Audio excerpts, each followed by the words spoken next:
your horror movie podcast. Fucking no effects. That's what I'm doing today. In Brockton. All that shit. Like, I ain't gonna stop. Like, do you know how fucking excited this is? And Catbite, do the ska and punk mixed together. Never heard of him. Holy shit, dude. My fucking soul, take it. Woo!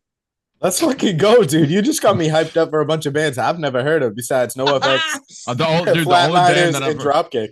Oh, Jesus. Justin, what time's this at? I'm trying to get over it, man. What time do you gotta be there? So it literally the gates open at like 12:30, but I'm not getting there till like I think the first band I want to see is not till like 3. So I'll be there for like some like 7 hours. That's the first time I've ever heard anybody say 12:30 before. Dude, I'm so sorry. I already said 12:30. You caught it right straight from me. I went on like a ska and like punk rant. Holy shit! This is out of control. Let's fucking go, dude. I'm gonna make sure I get there at 2:30. No. Wait, are you going too? No, but I'm gonna use your ticket. Oh, he does got your ticket. I did send him my ticket. All right, welcome back, Hack Stab Slash. It's your boy Hacky, and this week it was my pick. I chose 2010's My Soul to Take. It's Wes Craven's directorial and written film since The New Nightmare. We'll see if this has New Nightmare characteristics and if it holds up. Waterboy, give me your expectation rating going into this, and had you ever seen it before? So I knew nothing on this. Of course, everybody knows who Wes Craven is, and I never heard of this movie at all, which is surprising. But going into it, I was going to give it a 6. Is that the new mantra right now? You're tired of us ragging on you for a 5, so you upped the game to a 6? So I upped it to a 6. And then eventually I'll move it down back to a 5 and see if you guys. I've seen this movie 87 times in my entire life. I know exactly what to expect. I'm going to give it a 5. I've never seen this movie once in my life, never heard of it. I'm going to give it a 6. I'm going to give it a 6. I mean, you know, the name of the movie sounded pretty cool, you know? That's what I went off of. There you go. Yeah, of course you did. Justin, are you spinning in your chair because the movie made your head spin? I'm just amped up right now. I didn't know anything about this. It's one of those movies I remember I did see the trailer when it first came out, and I remember this used to be on TV a lot, and I would change to it, and I'd see different pieces. Never ever watched it, though. It never hooked me in enough to actually pay attention to it, so I actually still knew nothing about it at all. And I never really heard like too many good things about it, or people ever say, "Hey, man, you know what movie you should watch? You should watch My Soul to Take." I ain't never heard that words before, so I mean, I literally would probably give this like my expectation is a 5. Every podcast I listen to going into this, because most times I listen to like other podcasts to try and find like little hidden gems that I can't find myself, and I had to shut most of them off because they just started immediately shitting all over this movie, and I was like, I don't want to sit here and listen to the same repetitive bullshit of, oh, it's just so bad and so cliche and blah, blah, blah, blah, blah. But it's got some, like, going into it, like, before we get into it, it's got the Wes Craven vibes going throughout the movie, like taking little bits and parts of, you know, his other films, which is kind of cool. But at the same time, dude, we need someone to fucking take us away in this movie. Waterboy, can you walk us over a bridge and take us for a swim, you water cuck? No, you got to spin it first. We open up to the bedtime prayer. Now I lay me down to sleep. The TV is talking about the Riverton Ripper, and we're introduced to Abel and Sarah, who's pregnant, asking him to come to bed, and ends up tripping and finding the Ripper's knife underneath the table. He takes the knife and then starts going crazy, talking to himself in the mirror with the voice saying he will kill his family if he doesn't comply. He tries calling Dr. Blake and describes the knife and turns around to see that his wife's already dead, and the police show up, and he's in the act of stabbing himself in the bathroom and almost kills his daughter, Leah, he's instantly shot down by Detective Frank. And when Frank leans in to give him a hand after getting the epinephrine pen, he steals his gun, shooting him, and then Dr. Blake right in the head. Dude, this opening set of scenes is fucking it's wild. Pretty crazy. Abel Plankoff, tell me this guy does not just lay a masterclass on having split personalities. Oh, it was really good. Talking to himself in the mirrors, like the subtle changes in his voice, the quick cuts, shots too. Yeah, like the immediate cuts. It wasn't like a slow transition or anything like that. It was flash, flash, bang, bang, bang. Dude, shout out Raul Esparza. incredible actor. The friggin' Perfect. ADA for friggin' Law and Order SVU. I could not. He's been on that show for like 10 years. Like I cannot believe he was in this movie. Like I had a double take seeing him with long hair there. I could not believe that was him. And holy shit, what a side of a movie! That was awesome. Literally banger. But is shot down by Frank. And when Frank leans in to give him a helping hand, he steals his gun, shooting him and Dr. Blake right into the head, and almost gets Gene, but Frank gets up and shoots him again. The ambulance is heading to the hospital, and Abel wakes up and then kills Gene. And then as well, it gets into a fiery crash, the ambulance. Yeah, dude. Turns he out slits their throat, dude, and there's just blood and mayhem and carnage everywhere. This felt like something like when you just lock a menace in the back of like a prison transport, and he knows he's going to get out, like a Michael Myers when he flips the school, the mental institution bus and stuff. It's just absolute carnage. Chaos. Did you guys realize who the female EMT was? She was in Black Panther and also Walking Death. Yeah, Walking Dead. The Walking Dead. Come on. The Walking Dead. I've never heard of that one. Justin's like, I don't watch TV, and I know that's not right. Yeah, exactly. I was like, I don't watch television, and that does not seem correct. The Walking Dead, the Black Plague. When this ambulance crashed, did you guys feel like it was way into the woods? Like my first time watching this, I felt like it should have been like way into the woods, and then when you see it later on, it's like right off the road. Yeah, it was I know right when you see it later, it's like just right like it's 2 feet off the highway. Right. Yeah. Like if I pulled over to take a piss, I could run next to this ambulance and then get back to my car. I'll put it out. Turns out that the baby actually survived the murder. It's a miracle baby. Let's go. We get 16 years later with the group of kids who were all born on the same day as the Ripper's death. And one of them, Bug, who's late, with Brandon introducing all of them and telling the story of how the Ripper still wants revenge. Bug has to vanquish the Ripper as somebody dressed as the Ripper comes, and then the cops come instead, where they all start fleeing, and Detective Frank is still alive and well. Jay goes for a walk on his own across the bridge to spit in the lake, and I guess this is one of those tropes. Like the only way to cross that is to spit. Yep. As if you hear him when he gets run down by the Ripper, he's like, "But I spit in the lake." Love those kind of legends and stuff like that. Love it. And he's run down by the Ripper and then banged up and stabbed and then thrown into the river. Now for the birding hour with Bug, listening to facts of the California condor, with Bug starting to make something. Alex's dad is an asshole, we see, as he punches him in the chest just for leaving for school, saying, "Don't trust anyone." Yeah. Do you trust me? Yeah, what was up with God, that? what a fucking dick. Such a piece of shit. Switch over to Brandon with Brittany telling him Bug is a 3 and Alex is an 8, not knowing what that really means yet. Yeah, I thought she was like rating him on a hotness scale. I was like, what the hell is going on right now? Right? Bug getting ready finds a phone in the medicine cabinet as he May got it for his birthday, and we get a jump scare with Alex right there asking for the sock puppet, going to the woods to get some last minute little preparations for the school project. I'm gonna go ahead and float this out. I wish I had a friend like that when I was a kid. Right? That was like I'd just be in the middle of just in the middle of getting ready, and he's already in my house. Like, hey, bro, what's up? I did have one of those. Oh wait, yeah, I did too. He's gonna be the best man at my wedding. I did too. I had a couple. Oh my gosh! But so we see Bible girl Penelope just walking through the woods, talking to the Lord, saying that it's the year of the Ripper. Brandon gives Alex a punch and Bug, which is what the numbers meant on the scale of pain, I guess. Penelope chimes in, calling him out with Bible talk before he could go back for Alex for making. Don't you bring the wrath of Jehovah on you? She went fucking nuts on him. She did, dude. Oh man, because Alex made a smart ass comment about Brandon's mom. Class time, and it's time for the Project Puppet, which turns out Bug made a real costume for the California condor. And what looks like something takes him over. He starts going over all the things about the condor and its defense mechanisms, which it pukes and then shits on Brandon, with the class laughing. Bottle number 2. Leading into Justin's turn. Let's go. Don't even gloss over this California condor scene. This is an epic fucking scene, and I absolutely love Bug's transition from shy, humble, like I've got a migraine, I don't know if I can do this, to like immediately snaps and he's like, I'm gonna dominate this fucking room. Mm-hmm. Dude, he blasts out and becomes that condor. Fuck yeah, Justin, you need to embrace the condor. Embrace the condor, Justin.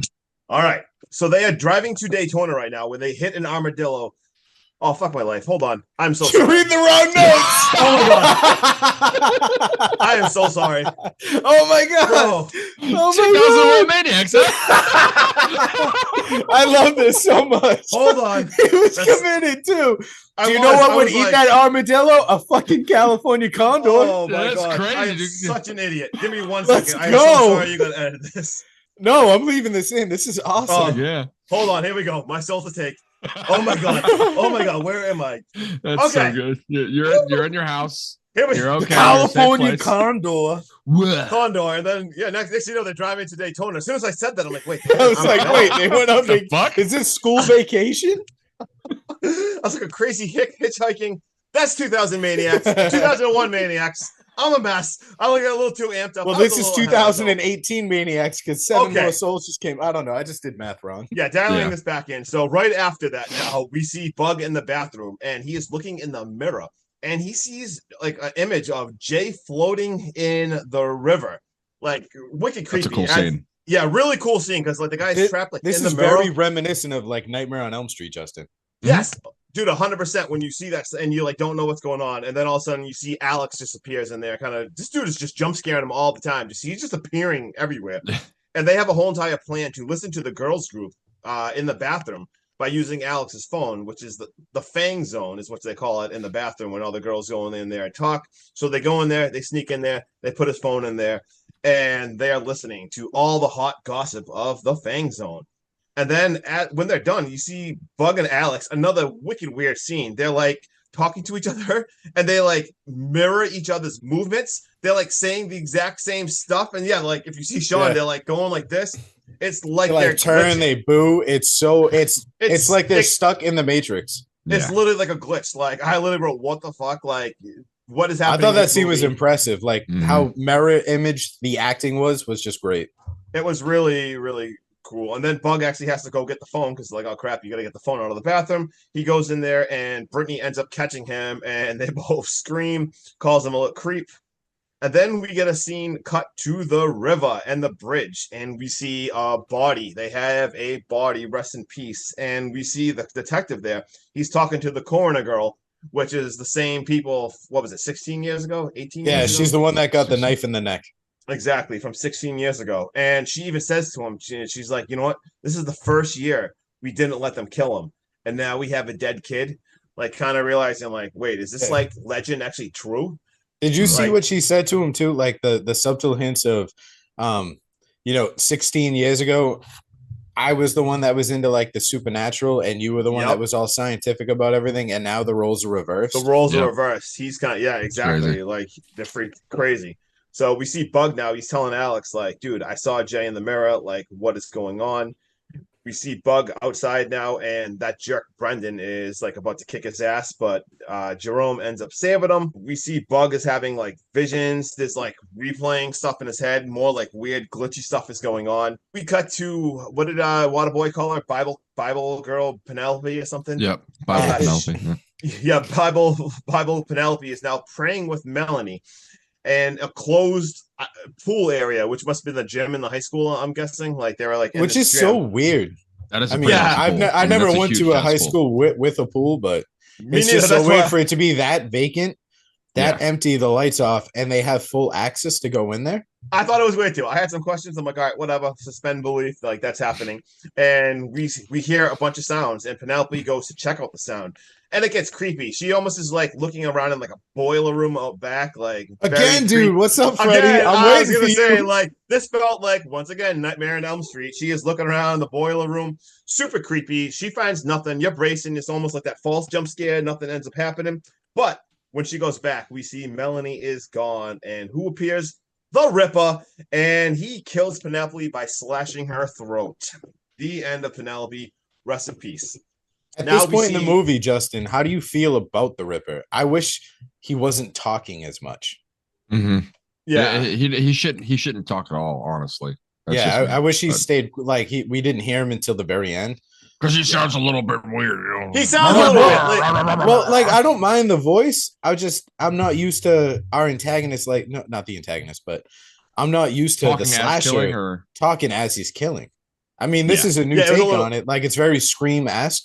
But I didn't know how you guys felt. If you liked. Well, I love the legend of him so far. I love the legend. I love the bridge stuff. The legend's wicked cool. But I love his voice.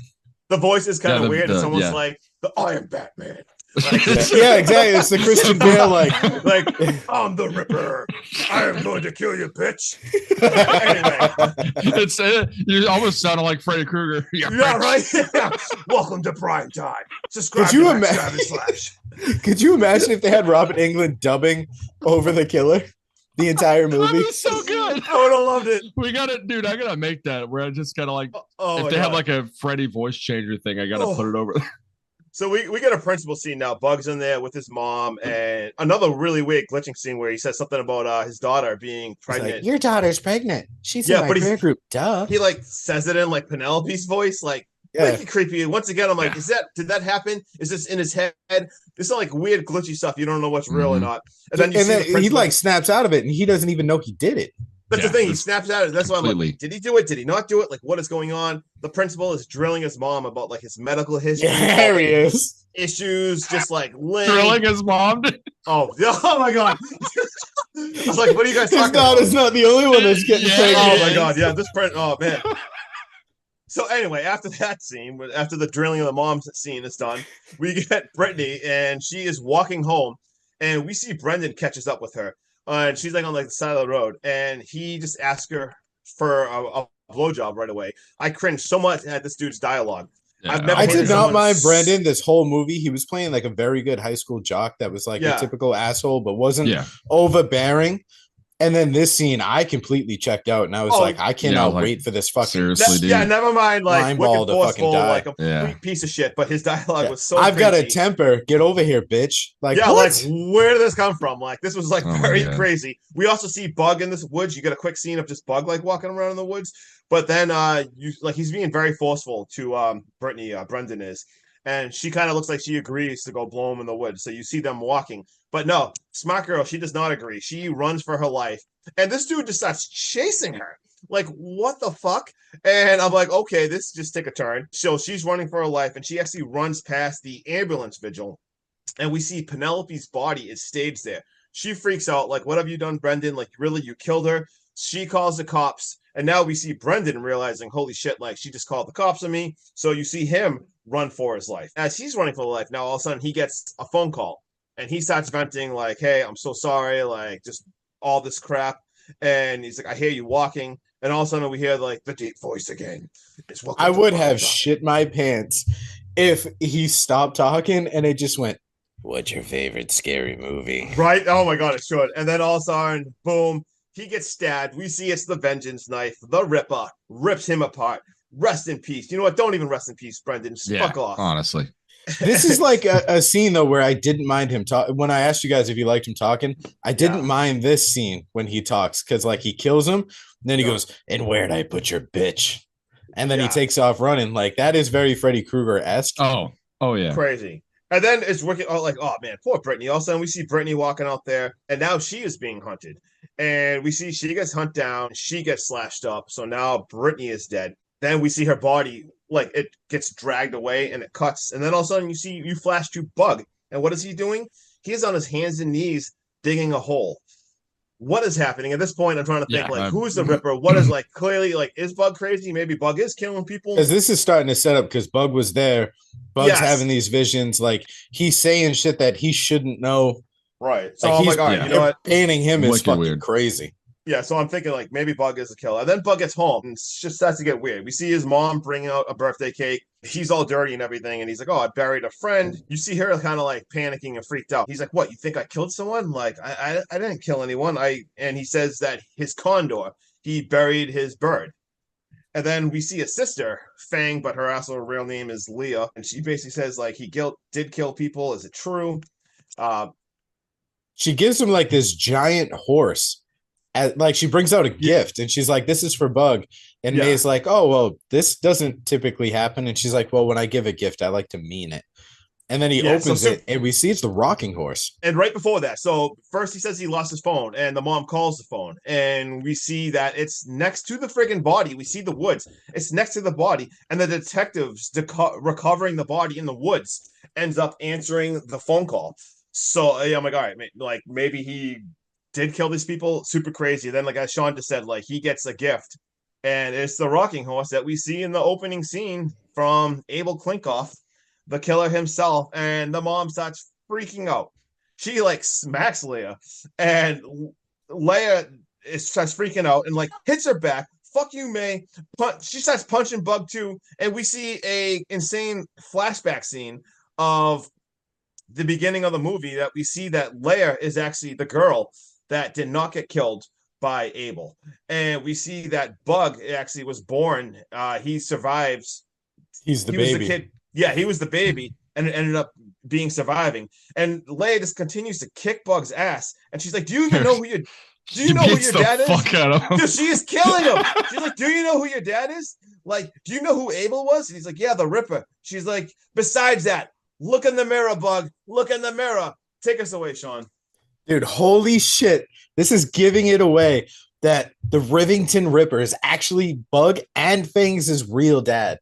And at this point, dude, I don't even blame Fang, dude. She snaps and just destroys the dollhouse that we see in Abel building her in the opening scenes. And then we get that crazy flashback of Abel Plankoff battling the Ripper as a personality and him stabbing through the door like it's fucking Jack in the Shining. Like, come here, open the door for daddy. Like, just going nuts. Yeah. And it's so intense and it's so fast. And just when you think it's going to slow down and stop, we go back to Leia and Bug walks in the room and he brings that rocking horse and he just joins in with her and just starts beating the shit out of this rocking horse and snapping it into pieces, almost kind of like a symbolism of, you know, fuck our past, fuck our dad, let's move on. You're like bonding right there. Yeah, like that was a very bonding moment. Really good scene. Then we see Bug opens the letter from Penelope, while Fang gets a devastating phone call from her friend Maria about Jay Chan being found in the river this morning, along with Penelope by the old ambulance, Brittany and Brandon in the woods nearby. Fang just wants to get the fuck out of town because she said, you know, he's back and he's working his way through the Riverton 7 and it's us next. May doesn't want to leave town. She says, we'll be safe at the church. We'll go with the others. And Fang just gives in and she goes, all right, but this is the last time. And never again. We'll go to the church. I'll go get the car ready. So she does that. And May goes to check on Bug. But Bug's gone. And it's just everything is happening so fast. And then we see May go downstairs. Super and then we flash back to the bedroom. And Bug's back. And Alex is crawling through his window. And they have this intense, just awkward conversation about who Bug's real dad is. And did Alex know? Did everyone else know except for Bug? And how Bug's not the same and how he's developing. And then he starts to tell him, he's like, Penelope wrote me a letter. And Alex goes, was it a love letter? And he's like, no, it was about tonight. She said there's two options. He's either alive and he'll come back as Abel Plankoff, or option two is he did die and his soul went into one of the 7 kids born that night. And then they literally start talking back and forth and breaking it down. And they come to the conclusion that everyone else is dead. And this leaves Bug, Alex, and Jerome. And they go, well, Jerome's really not a good option. I mean, he is blind. And they both agree. And then they have this intense stare down.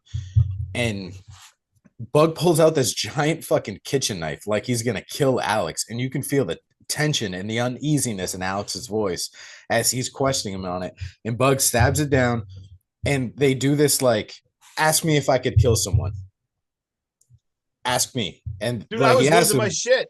I was going back and forth in my head. I'm like, is it him? Is it him? No, it's that. No, it's Bug. Yeah, you literally could not tell. You had no fucking idea.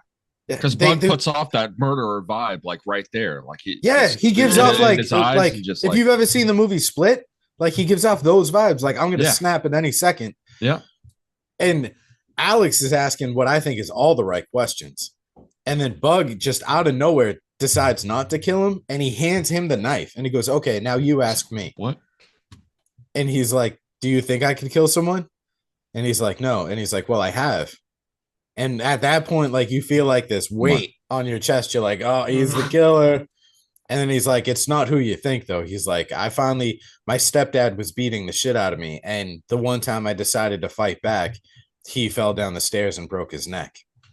And at this point, Bug is like, trying to be a good friend. He's like, all right, let me go get you some water. Let's rest and we'll figure this out. So he goes into the bathroom to get water. And we get this intense bathroom mirror scene, just like we seen with Jay Chan in the beginning, where you can see them through the mirror, like in a lake or floating around, or like very Nightmare on Elm Street-esque.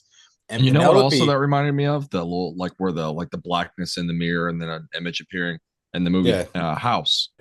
Penelope does this like weird creepy thing where she points down and smiles. So he looks down and he sees the revenge blade that the Rivington Ripper uses, and it's covered in blood. And Bug, just being this innocent kid and not knowing like really what's going on and being completely oblivious to everything around him, starts washing it off. Like, bro, that is evidence. Clearly someone has been hurt. What are you doing, dude? Something has been like, you drop that and you call 911. I don't like dirty things. So he washes it off and gets his friend. Yeah, he gets his friend a glass of water and he goes back to the bedroom and Alex is fucking gone. And at this point, you could tell Bug's a little uneasy. He doesn't know what's going on. So he walks downstairs with this knife all cleaned off in case something's going to happen, like the Ripper is there. And he sees a guy in the like off towards the side and he just goes, Ripper. And he turns around and it's Officer Patterson. And he holds him at gunpoint and he starts saying, like, you're under arrest. And he's like, what? And he's like, your phone was found next to Brittany's body. And he's like, yeah. He's like, it was an accident. He's like, it wound up in her purse. It was an accident. You can ask my mom. And he's like, Bug, your mom's the reason why I have to arrest you. And he looks down and Bug sees his mom's dead. Like she's been got by the Rivington Ripper. And this kid just immediately tries to charge to his mom, which gives away his innocence, or at least the personality that he's in, that innocence right then and there. Yep. And you could just feel for Bug. Like you can see the tears in his eyes. That was awful. And just as like he goes to like basically give himself up to Officer Patterson for arrest, the power goes out and they both look around. Introducing the Rivington Ripper at full fucking speed, dude. He immediately takes out the cop. No fucks given. Right to the ground. Now he's after Bug, dude, and they are having one intense fucking throwdown. And Bug's not going down easy. He's throwing kitchen chairs. He's throwing punches. He's kicking. He's even smashing lamps over this fucking guy's head. Bug now has the gun and the tables have turned. And the Ripper, instead of going on the attack, decides to start toying with him. It's almost like he's got this supernatural speed and he's bouncing around the room. And Bug is literally just wasting bullets, shooting at where he has been and not where he's gonna be. And once he's out of bullets, the Rivington Ripper, I think he slips or he winds up on the ground or something. So he takes his attention off of Bug and Fang reaches out and pulls him into the closet, almost like a Michael Myers scene. They're hiding in the closet and instead of like whispering to each other, they're talking at normal volume. They're just like, yeah, like, hey, how'd you wind up? Like, dude, he can. They'll never know we're in here. They will never know. He knows you're in there. He can hear you. And then the Ripper just smashes through the fucking closet, knocks Fang out, and pulls Bug out to the floor. And he just starts beating the shit out of him. And he's like calling him names like he's a child. He's like, die, you need to die. Like, you're a piece of shit. And he's kicking him. And just before he can get on top for like the final kill, and he tells him he saved him for last, he hears something upstairs and he just goes, fuck, and then spits on Bug. Like you can hear him like, Haktua on Bug. It's like, I'm not the river. So he runs upstairs and then Bug takes off after him. Bug has got no fear. Like props to Bug. Let's go, Bug. And he tells Fang to go put the power on. Put the power on. He tells Fang to go put the power on. Yeah. Put the power on and call 911. So Bug goes on the hunt again. He goes upstairs and he doesn't see anything, but he does find a little bit of blood on the window. And as he turns around, he sees a bloody handprint on his closet door. So he opens it and you think it's the Ripper that's going to pop out. It's not. It's Jerome, the blind friend. No. And he's been stabbed and he is beating the shit out of Bug. And Bug settles him down. And you can see Jerome feels his face and he realizes it's Bug. And they have this really like emotional back and forth about like he's here, he got me, and Bug's like, I know, Jerome, you saved me. He was kicking my ass. And Jerome's like, you fought the Ripper? And he's like, I told you could. You're a real hero, Bug. And as Bug's trying to comfort him, Jerome passes away literally in his arms. This is what probably one of the only deaths that like I was like, damn, man. Like I wish Jerome didn't get it. Fuck, Yeah, man. that sucked. And then Alex, dude, out of fucking nowhere, comes back through the window. Let's do it. Justin, sit forward and get engaged, dude. I got 30 more seconds of fucking talking. We're almost done. Ladies and gentlemen, welcome to the main event. So Alex is back. He crawls through the window and he sees Jerome. And Bug finally is becoming aware of his surroundings. He goes, where were you? He's like, it's awfully, a big coincidence that you disappeared just when all this shit happened. And he says, what happened to Jerome? And he's like, the Ripper got him. And he's like, well, I took off because I heard the cop come in. I thought he was looking for me because of everything that happened with my stepdad. Where's the cop? And he's like, the Ripper got him. He's like, where's Fang? He's like, I don't know. And then he mentions his mom and stuff. And he's like, the Ripper happened. Like everything with the Ripper happened. And then he tells him about Penelope's vision in the mirror and how he got the knife. And then he starts explaining all this shit that's going on. And Alex is asking all these questions, but it's going in circles. Like he goes, the Ripper this, the Ripper that. And he's like, well, what did the Ripper use? And he's like, the knife. And he's like, didn't you just say you had the knife? Where's the knife, Bug? And he's like, and Alex is just destroying him. And he tells him like, let's settle down and let's relax. He's like, did anyone ever tell you that your dad was first diagnosed with split personality disorder at 16 and being in your mom's belly that long when she died could lead to brain damage and like oxygen deprivation? Like, Bug, maybe you killed all these people and you just don't remember. Bug at first like is kind of like agreeing, and then he snaps and becomes like smart Bug. And he's like, I know I'm not innocent, but they're all with me now. All the souls are in me. And I'm a lot smarter than I was yesterday. And he breaks down everything via the souls, even asking Alex why there's blood on his left ear. And he goes on what I called a Justin rant. Does not give Alex a second to talk back. And he literally goes, right when he touches the blood on his ear, he literally goes, almost like you were hit with a vase. Brandon told me to look for that. Jay says the Ripper's getup was a costume for sure. Oh, and Brittany's run a timeline. And she said you would have had enough time to kill mom and put the knife in the bathroom sink while I was hiding under the bed and Leia was outside in the car. And if Jerome came in the window while I was in the bathroom getting you water, you would have had time to kill and stab him and then go downstairs and kill Patterson. You might have even tried to kill me. But if you heard Jerome upstairs, you would have had to get up here before he called the cops. Like breaks down everything that just happened over the last 15 minutes in like 3 seconds. Like just goes fucking ham. You can see Alex like Zoink Scoob. Like, oh shit, like what's going on? And Alex just starts looking like he's just backed into a corner like a scared puppy. And then he snaps and he goes, well, if there's a bad soul in anyone, Bug, it's in you. It's not in me. Remember, your dad's the serial killer, not mine. And then he just does this weird, creepy fucking thing where like he leans in and he goes, and maybe they'll find the Ripper's costume buried alongside your Condor costume and they'll come for you with torches. And Bug's like, I didn't bet. And then he just stares at him and Alex snaps and he reveals that he's the Ripper. Yeah. And he offers Bug a deal. And he says, we'll pin it all on Jerome. It's a great twist. They'll think Bug's the killer, not suspecting Jerome. And then, we'll look like heroes and we can just venture off into the sunset and be friends till the end. Bug says no. Friends till the end. Bug says no. And just as the bad soul goes to attack Bug, it's dead stop. Like Bug puts the kitchen knife right through his gut. And this scene like moderately broke my heart. I don't know if that's like a real thing. Yeah. Because he goes back to being Alex's best friend. Thank God he's out of it. And he like instantly like lets out like a breath and he's like, I thought that guy would never leave. And then he looks over to the table and he's like, Bug, where's the biggest kitchen the knife? Yeah, kitchen the knife. Bug, where's the biggest knife in the kitchen? And Bug just goes right where it needs to be. And then the cops show up and we get this ending that rolls into end credits, but it's Bug giving like a deposition of everything that's gone on and everything that's to come.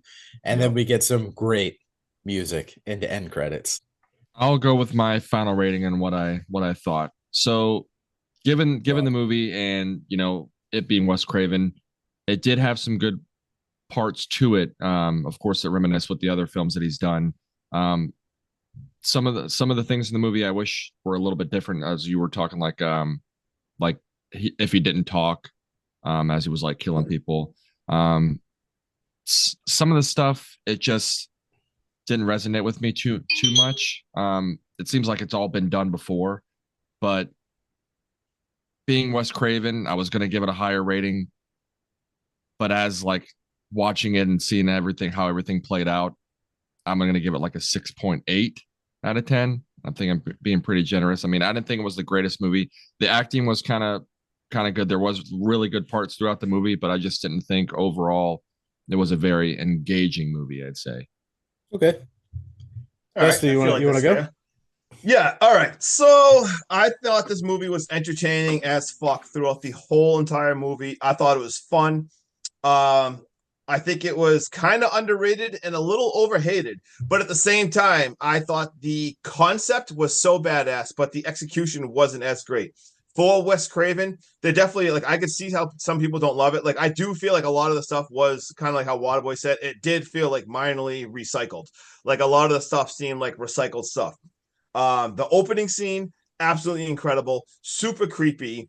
Some of the dialogue wasn't my favorite stuff ever. It was like a little cringy, and at times the movie did feel all over the place, kind of like how I said the execution wasn't great. But overall, I mean, I still thought it was a real fun ride, and it kind of felt like almost like a coming to age, like fun, like they're all turning 16. Like I did kind of like it a lot, and I wasn't bored. I liked it. I'm gonna give it a 7.3 out of 10.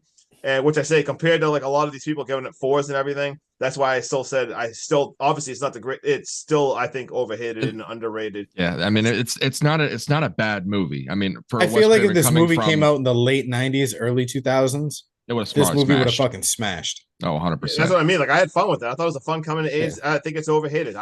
You know what? Sold to take. Watch it. I think it's fucking fun. You should honestly. And I mean, I want to see the original cut. Like this movie, Waterboy, like you said, there's certain things that you don't like and it feels recycled. Wes Craven shot this movie and was scheduled to release in 2009. And I believe it was Rogue Studios that he was shooting this with.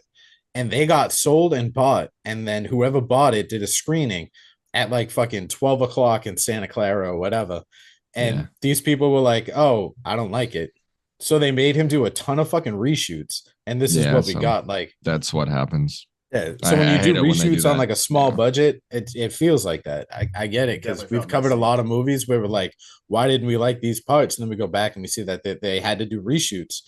And even the director didn't even want to do it. And I mean, I got to still say Wes Craven still had it. I mean, considering like even what you were saying, this was his first since he had both written and directed. Since 1994. So I mean, that's a long gap there.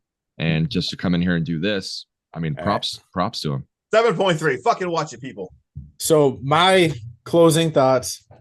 This is criminally hated. This is a criminally hated on masterpiece.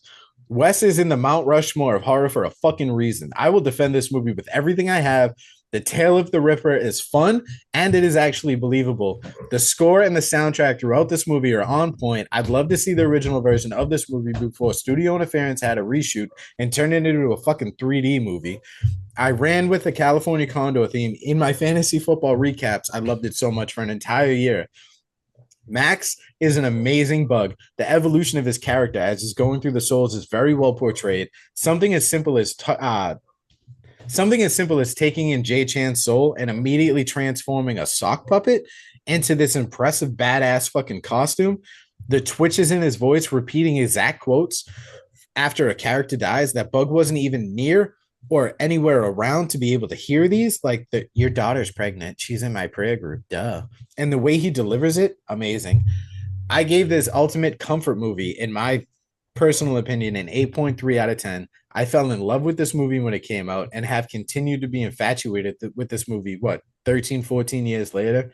Damn. The fact that it's Massachusetts based and no one's even trying to force a shitty Boston accent is very refreshing as well.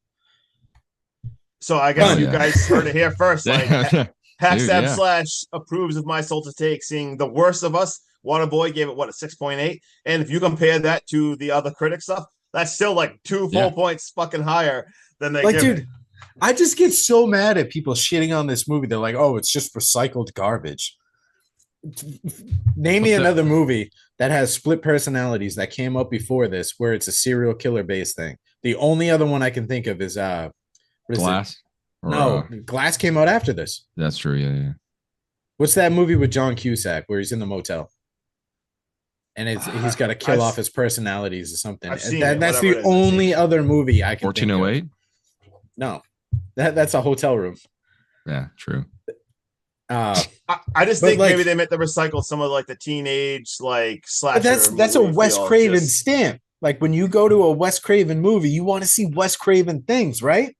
Well, yeah, that's like shitting on Tim Burton for going to see Frankenweenie and it giving a fucking a Nightmare Before Christmas vibes. Yeah, but I will say, like, I'm not arguing for the sake of arguing because I give this a 7.3. But a lot of Wes Craven's films, I mean, dude, in 1972 he did The Last House on the Left, which is fucking crazy. Then he did Hills Have Eyes in like 77, which was completely different. And then he did Scream, which is completely different. So he has constantly reinvented he has like reinvented himself a bunch of times and like hasn't repeated as much, so it felt like that. But yeah, no, I thought this movie was fun. And and the fact that, let's talk about like a fun fact, like it takes place in Massachusetts, Riverton, Massachusetts, which also is, first of all, it's a fictional place. There ain't no such thing as Riverton, Massachusetts. It felt like it should have been like a Gloucester because they do mention like crawfish in the ocean and all that stuff. I was gonna say, like, if he made this like just even like 2 or 3 years after New Nightmare, when he was like sort of still doing his thing, I think this movie would have been completely different a little bit. But that huge gap that he took to get this thing going, I think that's where it kind of shifted his little views. That too, and he like, I read somewhere that they think audiences didn't resonate with this because, like I said, it came out during like, can someone shut that off? What is that? Dude, that's my Life 360, bro. My God, it's the 4th time. I thought it was Sean. Pain in my ass. But this came out during like the torture porn era when we had the Hostels, we had Saws and all that stuff. And then it was coming off, it was trying to compete with the immense success of the Paranormal Activity franchise coming out with their second movie. But this is also coming on the heels of, these horror, the masters of horror, if you will, Wes Craven, John Carpenter, all these guys putting out flops. And people said like maybe audiences were expecting to hate this movie more than they were expecting to love it because of movies like Ghost of Mars and stuff like that. Hey, I like Ghost of Mars. I'll defend that movie too. Ice Cube's the fucking man. Desolation Williams. What's up? I will watch anything with Ice Cube. If he puts the dumbest stupid comedy out and it has Ice Cube in it, I will watch it because I love Ice Cube that much. The best part of that movie isn't the soundtrack, dude. It's Jason Statham's fucking breathing. Stanton's breathing, whatever the hell his name is. I'm fucking everything up right now. Don't get me all right, let's not talk about Ghost of Mars because I will stop laughing for a while. But yeah, I guess we already touched on the fun fact, how it takes place Get your fun facts going, Justin. A fake town in our state, but it also was filmed in Massachusetts and a lot of in Connecticut. I believe all the bridge scene and all that stuff, that was all Connecticut. And this movie bombed so bad, as we talked about. But I mean, it bombed so bad. This had a budget of $25 million was the budget, and it only made $21 million. It like that is so bad, and damn, like to not even cover a $25 million budget is so insane. What the second and the last one, and then like it's a 4.7 out of 10 on IMDb, and it's only 11% on Rotten Tomatoes. Yeah, so this is why I don't trust Rotten Tomatoes. No fucking way this movie is an 11%. I've seen way fucking worse. Yeah, that's Rotten Tomatoes. Rotten Tomatoes votes like shit, complete trash movies are like 90%. Like that. Yeah, and this was Wes Craven's second to last film. The last one being a year later, when Scream 4 came out. And the movie, they were watching a movie in the movie. You know, I'm going to talk about that. And I was waiting for this. It was The Birds from 1963. And obviously that's really significant because of all the condor talk and the condor scenes and the birds in the forest and everything. So that's all I got. Anyone else got stuff? When they tie up it, I think he calls it a condor when he ties it up in the tree with the red ribbon. Mm-hmm. That is, it looks like an actual crow. And I think that's a nod to Edgar Allan Poe. I was gonna say I almost said it was a crow. I was confused because I'm like, that's clearly a crow, but I don't know what a condor is. So Justin, I know how much you like taglines. Do you know what the tagline for this movie was? I read it, but I didn't write it down. What do you got? Only one has the power to save their souls. I do love taglines. It's like my favorite thing.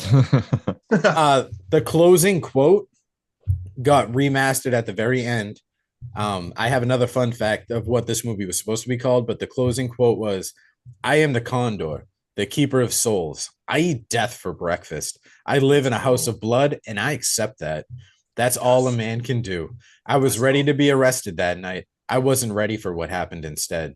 Leia told them everything, and I was celebrated as a hero. Alex Dunkelman killed a stepfather, a cop, a mother, 5 of the Rivington 7, and I alone had stopped him from killing more. I didn't feel like a hero at all, but if that makes Riverton feel safe at night, I'll fake that I'm the hero. I'll fake it good. Alex wouldn't want it any other way." Damn. Like such touching that like he knows his friend was the bad soul, but he still loves his friend. Love it. So good. Did you guys know that in an attempt to promote this film, Rogue Pictures staged a fake stabbing at a movie premiere and then posted it on YouTube? What? That's kind of fucking crazy.